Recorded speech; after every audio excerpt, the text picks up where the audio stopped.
Mga brothers on the wheels, pag napag-uusapan na ang naked sports bike, dapat maporma. Dapat fully loaded sa specs and features. At higit sa lahat, affordable ang presyo. Kaya mga brothers, tingnan natin sa ating walk-around review kung pasok itong bagong version ng Bodge 525R. Kaya mga brothers, let's go! Sa go! Drop the beat.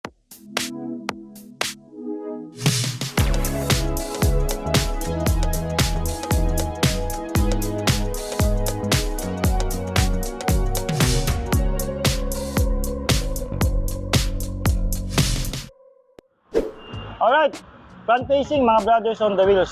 Dito pa lang sa harapan mga brothers, makikita mo na kagad kung gaano katipuno ang motorsiklo na ito sa pagiging naked sports bike. Meron tayo rito futuristic na headlamp. Para sa amin, ng kapatid ko, para siyang si Megatron.